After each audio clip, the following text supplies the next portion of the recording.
Guys இது வரைக்கும் நம்ம சேனலில் நிறைய ஆட்டோக்களை வந்து நம்ம பார்த்துருக்கோம். ஈவி ஆட்டோஸாக வந்து நம்ம ஒரு கம்ப்ளீட் சீரீஸ் மாதிரி பண்ணிகிட்டு இருக்கோம். அந்த வகையில் இன்றைக்கி வந்து நான் உங்களுக்காக எடுத்துகிட்டு வந்திருக்கிறது மாண்ட்ராலேருந்து வரக்கூடிய வண்டி தான் நான் எடுத்துகிட்டு வந்திருக்கேன். இது எவ்வளோ வந்து ரேஞ்ச் கொடுக்குது, இது எவ்வளோ காஸ்ட் வருது, இதுக்கு எவ்வளோ டவுன் பேமெண்ட் பண்ண வேண்டியிருக்கு, இந்த டைமில் இந்த வண்டிக்கு வந்து என்ன ஆஃபர் போயிட்டுருக்கு, இந்த மாதிரியான தகவலையும் இதில் வந்து நான் உங்களுக்கு சொல்லணும் அப்படின்னு நான் நினைக்கிறேன்.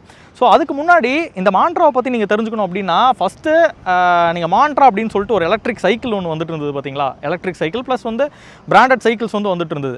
ஸோ அதுக்கப்புறம் வந்து ஆக்சுவலாக இது வந்து ஒரு முருகப்பா குரூப்போட சப்சிடரியாகவும் இருக்குது. 2023 இந்த ஆட்டோவை வந்து ஃபஸ்ட் டைம் வந்து லான்ச் பண்ணுறாங்க. அதுக்கப்புறம் வந்து நிறைய ஆட்டோக்கள் வந்து போயிட்டு இருந்தது. இதில் வந்து ரேஞ்ச் கம்மியாக கிடைக்கக்கூடிய வேரியண்ட்டும் இருக்குது, ரேஞ்ச் அதிகமாக கிடைக்கக்கூடிய வேரியண்ட்டும் இருக்குது. ஸோ இப்போ ரேஞ்ச் அதிகமான வண்டி தான் வந்து மக்களுக்கு பயனுள்ளதாக இருக்கும் அப்படின்னு சொல்லிட்டு இபிவி அப்படின்ற ஒரு வண்டி, இபிவியில் 2 அப்படின்னு சொல்லுவாங்க. வெறும் இபிவி அப்படின்னா அது ரேஞ்ச் கம்மியான வண்டி. இபிவி 2 அப்படின்னு சொல்லி சொன்னோம் அப்படின்னா அது கொஞ்சம் ரேஞ்ச் அதிகமான வண்டி, கிட்டத்தட்ட 160 கிலோமீட்டர் வந்து ரேஞ்ச் கொடுக்குற மாதிரி சொல்கிறாங்க. அப்போது அந்த வண்டிகளை வந்து மார்க்கெட்டுக்கு வந்து கொண்டு வந்துட்டு இருந்தாங்க. ஆனால் இந்த வருஷத்துலேருந்து இபிஎல் அப்படின்னு சொல்லிட்டு ஒரு வண்டி, அதுதான் வந்து இது. ஸோ இதுக்கும் லாஸ்ட்டாக வந்துட்டு இருந்த வண்டிக்கும் என்ன வித்தியாசம் அப்படின்னு சொல்லி பார்த்தீங்கன்னா பேட்டரியை வந்து மாற்றிருக்காங்க. முதல்ல வந்து லித்தியம் அயன் பேட்டரியில் வந்துட்டு இருந்தது, இப்போ லித்தியம் ஃபெரோபாஸ்பேட் பேட்டரியில் வந்து வந்துட்டுருக்கு. ஸோ அப்போ பேட்டரி வைஸும் வந்து கொஞ்சம் ஸ்டாண்டர்டைஸ் வந்து பண்ணிட்டாங்க.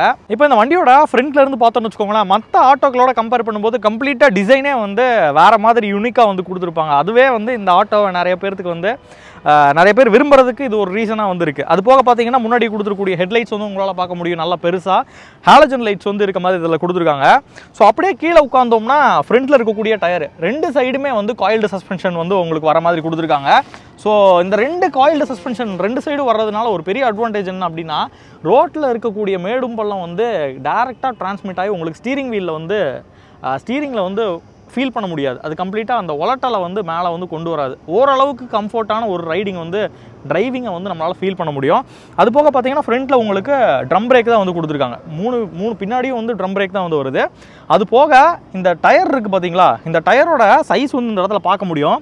3.75 இன்ச்சு செக்ஷன் இருக்க மாதிரி இதில் வந்து கொடுத்துருக்காங்க. Tyre size 12 inch rim size வந்து வருது. அது போக பார்த்தீங்கன்னா இந்த இடத்துல 66E சொல்லி போட்டிருக்காங்கல்ல, 66 அப்படின்றது ஒரு லோட் ஃபேக்டர் வேல்யூ. அது கிட்டத்தட்ட 300 கிலோ வந்து இந்த டயர் வந்து தாங்கும் அப்படின்றது தான் அதோட மீனிங். அது போக பார்த்தீங்கன்னா பக்கத்தில் ஈன்னு சொல்லி போட்டிருக்குல்ல, அது வந்து எலக்ட்ரிக் கம்பேட்டிபிள் அப்படின்னு சொல்லுவாங்க. அதாவது எலக்ட்ரிக் வெஹிக்கிளுக்கு தகுந்த மாதிரி இதோட டாப் ஸ்பீட் அப்படின்றது 70 km/h தான் இந்த டயருக்கு. அதாவது சிம்பிளாக சொல்லணும் அப்படின்னா 300 கிலோவை தூக்கிக்கிட்டு இந்த ஒரு டயர் வந்து 70 km/h வேகத்துக்கு வந்து போகும். அது போக பார்த்தீங்கன்னா 4PR அப்படின்னு சொல்லி போட்டிருக்கு. 4 ப்ளை ரேட்டிங் அப்படின்னு சொல்லுவாங்க.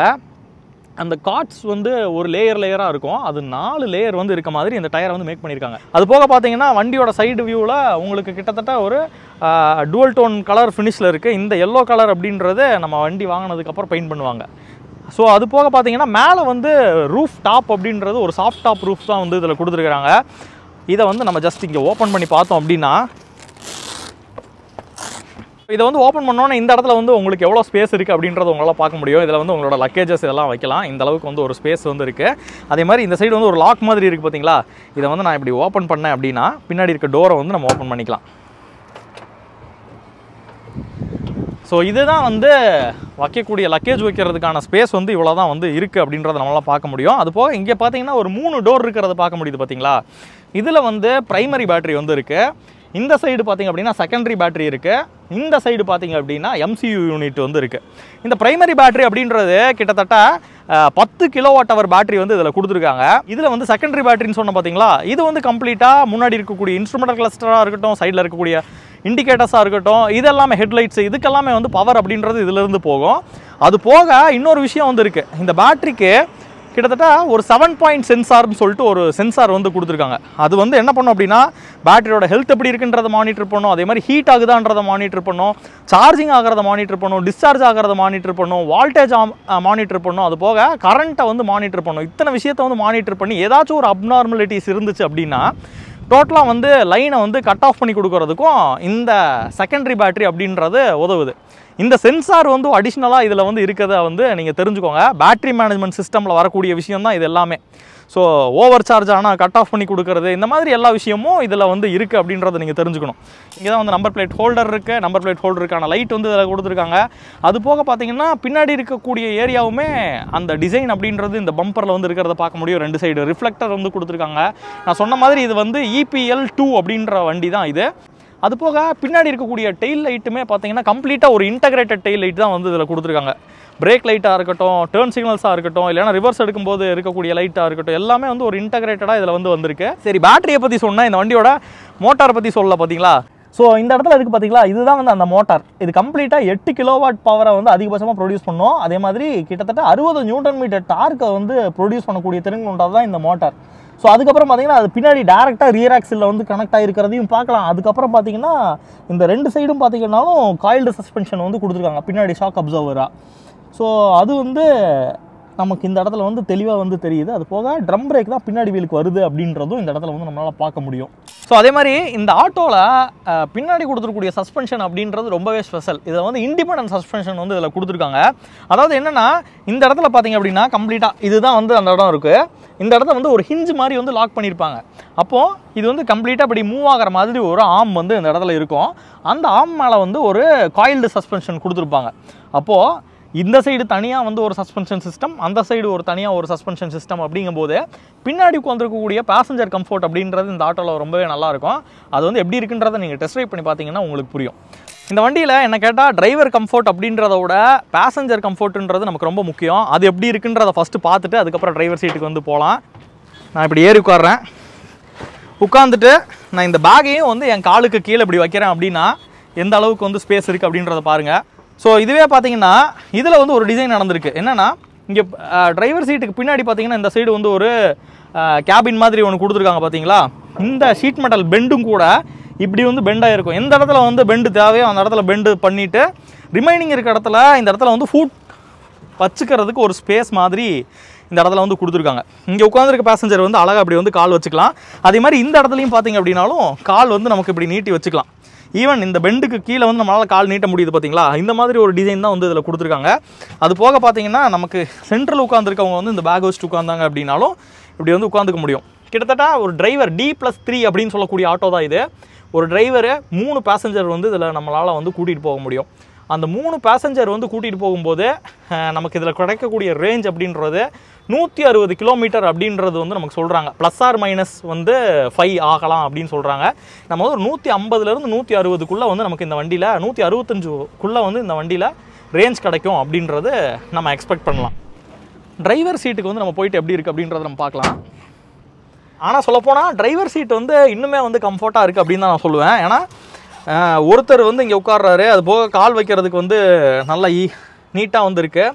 சில ஆட்டோக்கள் எலக்ட்ரிக் ஆட்டோவாக இருந்தாலும் இந்த இடத்துல வந்து நமக்கு ஹேண்ட் பிரேக் வந்து கொடுத்துருப்பாங்க. அது போக பார்த்தீங்கன்னா இந்த இடத்துல வந்து பிரேக் ஆயில் ஃப்ளூயிட் வந்து இந்த இடத்துல லிட்டு வந்து இந்த இடத்துல இருக்கும். அது போக பார்த்தீங்கன்னா ஆயில் அதில் ஊற்றி வைக்கிற மாதிரி இருக்கும். அது காலில் இப்படி உள்ளே வரும்போது பார்த்தீங்கன்னா காலில் இடிக்கும். அந்த மாதிரி ப்ராப்ளம் எதுவுமே இதில் இல்லை. இதில் இப்படி ஏறி உட்காந்தோம் அப்படின்னா நல்லா கால் வைக்கிறதுக்கு ஸ்பேசியஸாக இருக்குது. அதே மாதிரி இன்னொரு முக்கியமான மேட்டர் வந்து உங்கள்கிட்ட சொல்லணும்னு நான் நினச்சேன். இன்கேஸ் வந்து நம்மகிட்ட வந்து பட்ஜெட் வந்து கம்மியாக இருக்குன்ற பட்சத்தில் செகண்ட்ஸ்லேயே நான் ஏதாச்சும் ஒரு வண்டி எடுத்துக்கிறேன், கமர்ஷியல் வண்டி அப்படின்னு சொல்லி கூட நம்ம நினைக்கிறவங்க இருக்கலாம். அந்த மாதிரி இருக்கும்போது நம்மக்கிட்ட வந்து CS பாக்கெட் அப்படின்னு சொல்லிட்டு நம்மளே ஒரு ஆப் வந்து டெவலப் பண்ணி வச்சுருக்கோம். அதோட லிங்க் கூட நான் டிஸ்கிரிப்ஷனில் கொடுக்குறேன். ஸோ அதை ஓப்பன் பண்ணிட்டீங்கன்னு வச்சுக்கோங்களேன், யூஸ்டு கமர்ஷியல் வெஹிக்கிள் அப்படின்னு சொல்லியே தனியாக ஒரு கேட்டகரி இருக்குது. அதை கிளிக் பண்ணிங்கன்னா இதில் பாருங்கள் ஏகப்பட்ட யூஸ்டு கமர்ஷியல் வெஹிக்கிள் வந்து இதில் இருக்கும். அதில் பார்த்தீங்கன்னா ஆட்டோவும் இருக்குது, அது மாதிரி எல்லாமே இருக்கும். இன்கேஸ் வந்து செகண்ட்ஸில் தான் நீங்கள் பார்க்குறீங்க அப்படின்னா நீங்கள் இந்த ஆப்பை வந்து யூஸ் பண்ணி பார்க்கலாம். இது நம்மளோட ஓன் ஆப்பு. அதனால் வந்து தாராளமாக நீங்கள் யூஸ் பண்ணி பார்க்கலாம். எந்த ஒரு பேமெண்ட்டோ எதுவுமே கிடையாது. இன்கேஸ் வந்து நீங்கள் ஒரு வண்டியை வச்சுருக்கீங்க, அது எக்ஸ்சேஞ்சுக்கு போட்டுட்டு புது வண்டி எடுக்க போகிறாங்க அப்படின்னாலும் இதில் வந்து நீங்கள் டேரெக்டாக உங்களோட பழைய ஆட்டோவையோ ஏதோ வந்து செல் பண்ணணும்னு நினைக்கும்போது இதில் வந்து போஸ்ட் பண்ணி வச்சிங்கன்னு வச்சுக்கோங்களேன். டேரெக்ட் ஓனரே உங்களுக்கு கால் பண்ணி அந்த ஆட்டோ வேணும் அப்படின்னா எடுத்துப்பாங்க ஒரு நல்ல ரேட்டுக்கு. அந்த அமௌண்ட்டை வந்து நீங்கள் இந்த மாதிரி புது வண்டி வாங்கும்போது அதுக்கு டவுன் பேமெண்ட்டாக கூட பே பண்ணி நீங்கள் எடுத்துக்க முடியும். இதுதான் வந்து இந்த வண்டியோட கீ. இதை வந்து நான் இந்த இடத்துல தான் கீ போடுறதுக்கு ஸ்லாட் வந்து இருக்குது. இதை ஜஸ்ட்டு நான் போட்டு இப்படி ஆன் பண்ணுறேன் அப்படின்னா ஒரு தடவை திருப்பும்போது இந்த இடத்துல வந்து ஒரு 4.2 இன்ச் டிஜிட்டல் கிளஸ்டர் வந்து இதில் இருக்கிறத பார்க்க முடியும். நார்மலாக இதில் பார்த்திங்க அப்படின்னா வண்டியோட ரேஞ்ச் எவ்வளோ, ஓடோமீட்டர் ரீடிங் எவ்வளோ, ட்ரிப் எவ்வளோ அப்படின்றத பார்க்க முடியாது. ரீசெட் பண்ணிக்க முடியும், கீழே டைம் தெரியுது. அதே மாதிரி சார்ஜ் எவ்வளோ % இருக்குன்றது தெரியுது. அதே மாதிரி இங்கே வந்து டெம்பரேச்சர் வந்து எவ்வளோ இருக்குது அப்படின்றது இந்த இடத்துல வந்து பார்க்க முடியுது. ஸோ அந்த மாதிரி விஷயங்கள் மட்டும் இதில் தெரிகிற மாதிரி இதில் கொடுத்துருக்காங்க. அது போக வந்து பார்க்கிங் பிரேக் இருக்குது அப்படின்றது, ஹேண்ட் பிரேக் இருக்குன்றது தெரியுது. அது போக வந்து உங்களுக்கு முன்னாடி வந்து ஹெட்லைட்ஸ் வந்து ஆனில் இருக்குது அப்படின்றது தெரியுது. இந்த மாதிரி இண்டிகேஷன்ஸ் எல்லாமே வந்து இதில் தெரிகிற மாதிரி இதில் கொடுத்துருக்காங்க. இதில் பார்த்தீங்க அப்படின்னா உங்களுக்கு ஆக்சலரேட்டர் நார்மலாக வந்து ஒரு ஸ்கூட்டரில் இருக்க மாதிரி கொடுத்துட்டாங்க. இந்த சைடு வந்து பட்டன் இருக்குது. ஹெட்லைட் வந்து லோ பீம், ஹை பீம் வந்து இதில் இருக்க மாதிரி கொடுத்துருக்காங்க. அது போக பார்த்தீங்கன்னா இந்த இடத்துல வந்து உங்களுக்கு இண்டிகேட்டர்ஸு, ஹாரனு, இது வந்து மோடுக்கான, அதாவது ஃபார்வேர்டில் போகணுமா ரிவர்ஸில் போகணுமா அப்படின்றது ஸ்விட்சாகவே இந்த இடத்துல வந்து கொடுத்துட்டாங்க. ஸோ இந்த இடத்துல வந்து ஒரு கில் சுவிட்ச் இருக்கும். அதுக்கு பதிலாக வந்து இது வந்து அது கில் சுவிட்சே வந்து ஃபார்வர்ட் ரிவர்ஸாக வந்து கொடுத்துருக்க மாதிரி இருக்குது, நார்மலாக ஒரு ஸ்கூட்டர் கூட கம்பேர் பண்ணோம் அப்படின்னா.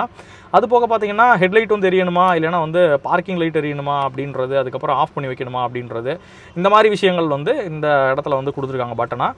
இந்த இடத்துல வந்து உங்களுக்கு தனியாக ஒரு கீ, ஒரு க்ளவ் பாக்ஸு, இதில் உங்களோட டாக்குமெண்ட்ஸ் ஏதாச்சும் வைக்கணும்னா வச்சுக்கலாம். இது வந்து கம்ப்ளீட்லி லாக்கபிள் க்ளவ் பாக்ஸாக வந்து இதில் கொடுத்துருக்காங்க. இந்த இடத்துல வந்து ஒரு 12 volt போர்ட் வந்து இதில் இருக்குது. இதில் வந்து உங்களோட அடாப்டர் ஏதாச்சும் போட்டோம் அப்படின்னா மொபைல் சார்ஜ் பண்ணணும் அப்படின்னா பண்ணிக்கலாம். அதுக்கான ஒரு போர்ட்டும் வந்து இதில் இருக்குது. இது வந்து வைப்பர் வந்து, ஸோ வைப்பருக்கான சுவிட்ச் வந்து இந்த இடத்துல கொடுத்துருக்காங்க. ஹசார்ட் லைட்டுக்கான சுவிட்ச் வந்து இந்த இடத்துல வந்து கொடுத்துருக்காங்க. ஸோ ரைட் சைடில் பார்த்தோம் அப்படின்னா அதுதான் வந்து ஒரு இம்பார்ட்டண்ட்டான மேட்ரு. கிட்டத்தட்ட ஒரு 5 மோடு இருக்குது அப்படின்னு கூட சொல்லலாம் நம்ம இந்த ஆட்டோவில்.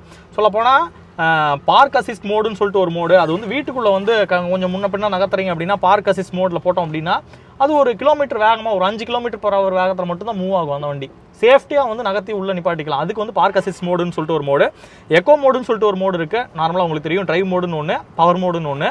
அது போக 5வது மோடு வந்து ரிவர்ஸ் மோடை வந்து நம்ம 5வது மோடாக வந்து கன்சிடர் பண்ணலாம். அது போக நியூட்ரலும் வந்து இதில் உங்களுக்கு போட்டுக்கிற மாதிரி இந்த நாபில் வந்து கொடுத்துருக்காங்க. ஸோ இந்த மொத்தமாக இந்த நாபில்னு சொல்லி பார்க்கும்போது park assist, neutral, echo, drive, power அப்படின்ற ஒரு 5 மோடு வந்து இதில் கொடுத்துருக்காங்க. இந்த நாபில் தான் வந்து கம்ப்ளீட்டாக வண்டி மூவ்மெண்ட்டை வந்து நீங்கள் கண்ட்ரோல் பண்ண போகிறீங்க. ஸோ இந்த இடத்துல வந்து நார்மலாக ஒரு பிரேக் மட்டும் கொடுத்துட்டாங்க. இதை வந்து எப்படி சார்ஜ் பண்ணுறது அப்படின்னா கிட்டத்தட்ட ஒரு 4 மணி நேரம் வந்து நீங்கள் சார்ஜ் பண்ணுற மாதிரி இருக்கும். உங்கள் வீட்டிலே வந்து சார்ஜ் போட்டிங்க அப்படின்னா 4 மணி நேரம் அப்படின்றது டைம் எடுக்குது. 0 to 100 வந்து உங்களால் சார்ஜ் பண்ணிக்க முடியும். ஸோ இப்போ இந்த வண்டியை வந்து எப்படி மூவ் பண்ணுறது அப்படின்றத நான் சொல்கிறேன். நார்மலாக வந்து பிரேக்கை வந்து ரிலீஸ் பண்ணுவீங்க. அதே மாதிரி சாவியை வந்து ஆன் பண்ணிங்க அப்படின்னா கிளஸ்டர் வந்து உங்களுக்கு ஆன் ஆகிறத பார்க்க முடியும்.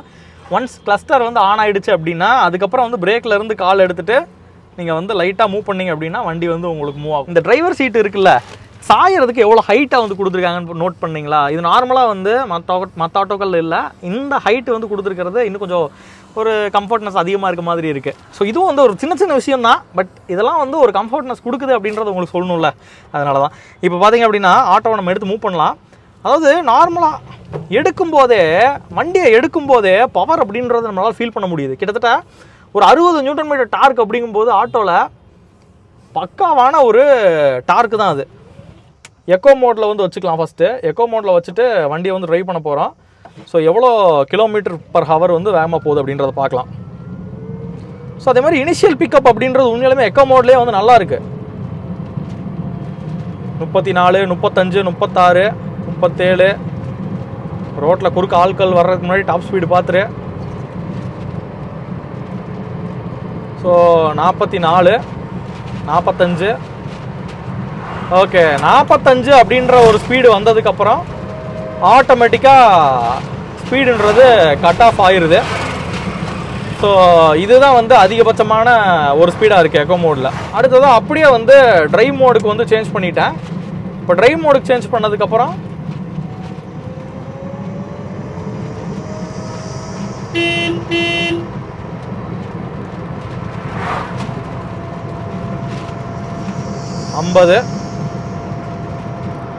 ஓகே, ட்ரைவ் மோட் அப்படின்னு சொல்லி பார்க்கும்போது ஒரு 50 km/h வந்து அதிகபட்சமான ஒரு வேகத்தில் வந்து போகிற மாதிரி இருக்கு.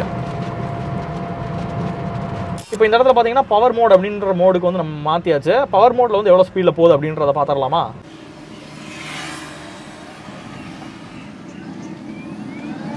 அதே மாதிரி பவர் மோடில் போகும்போது இனிஷியல் பிக்கப் வந்து ரொம்பவே நல்லா இருக்கு.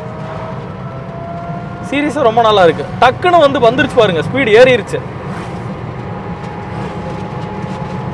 62, 63,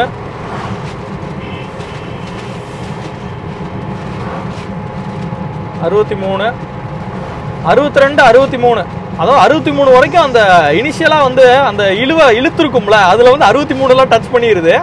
டச் பண்ணிவிட்டு அதுக்கப்புறம் இதோட டாப் ஸ்பீடு 60 அப்படின்றதுனால அந்த 60க்கு வந்து அப்படியே குறைஞ்சிட்டு 60க்கு வந்து 60 அப்படின்றது இதோட டாப் ஸ்பீடாக வந்து இருக்குது. ஸோ இப்போ வந்து வண்டியை நான் டவர் மோடில் வந்து வச்சுக்கிறேன். டவர் மோடில் வச்சுட்டு 0 to 50 இல்லைனா 60 வந்து எவ்வளோ செகண்ட்ஸில் வந்து அச்சீவ் ஆகுது அப்படின்றத நம்ம அந்த இடத்துல வந்து பார்க்க போகிறோம். 3 2 1.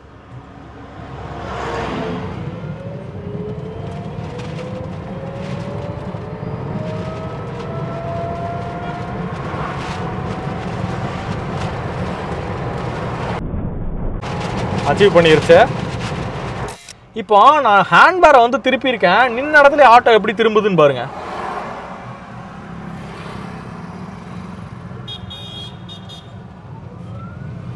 ஸோ இதனால் என்னென்னா நமக்கு வந்து அதாவது டேர்னிங் ரேடியஸும் ரொம்பவே கம்மி அப்படின்றது இதுலேருந்து பார்க்க முடியுது நம்மளால்.